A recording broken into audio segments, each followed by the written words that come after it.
ನಮಸ್ಕಾರ ರೈತ ಬಾಂಧವರೇ, ನಾನು ನಿಮ್ಮ ವಿದ್ಯಾಧರ.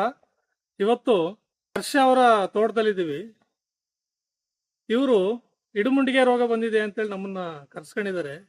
ಇಲ್ಲಿಗೆ ನಾವು ತೋಟನ ವೀಕ್ಷಣೆ ಮಾಡಿದಾಗ ಗೊತ್ತಾಗಿದ್ದೇನು ಅಂತಂದ್ರೆ, ಬೇರಿನ ಆರೋಗ್ಯ ಅನುಕೂಲವಾಗಿಲ್ಲ. ಆಹಾರ ಬೇರು ತುಂಬಾ ಕಡಿಮೆ ಇದೆ. ಹೌದಾ? ಮಣ್ಣಿನಲ್ಲಿ ಜೈವಿಕ ಕ್ರಿಯೆ ಅನುಕೂಲವಾಗಿ ಆಗ್ತಾ ಇಲ್ಲ. pH ಚೆಕ್ ಮಾಡಿ ನೋಡಿದಾಗ 5 ಅಲ್ಲಿದೆ.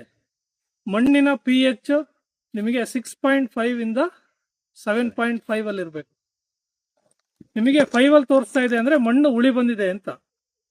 ನೀವು ಏನ್ ಮಾಡ್ಬೇಕು ಅಂದ್ರೆ, ಬೇಸಿಗೆಯಲ್ಲಿ ಒದಿಕೆ ಬೆಳೆಯನ್ನ ಬೆಳ್ಕೊಳ್ಬೇಕು. ಇದ್ರೊಳಗೆ ಸೆಣಬು, ಡಯಂಚ ಅಥವಾ ಬಳ್ಳಿ ಬೆಳೆಗಳು ನಿಮಗೆ ವೆಲ್ವೆಟ್ ಬೀನ್ಸ್ ಅಂತ ಸಿಗ್ತದೆ, ಅದನ್ನ ಬೆಳ್ಕೋಬೇಕು.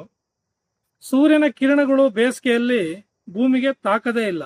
ಅವಾಗ ಏನಾಗ್ತದೆ ಅಂದ್ರೆ, ಬೋರಲ್ಲಿ ನೀರು ಕಡಿಮೆ ಆದ್ರೂ ಸಹ ನಿಮಗೆ ಬೇಸಿಗೆಯಲ್ಲಿ ತೋಟ ಉಳಿತದೆ.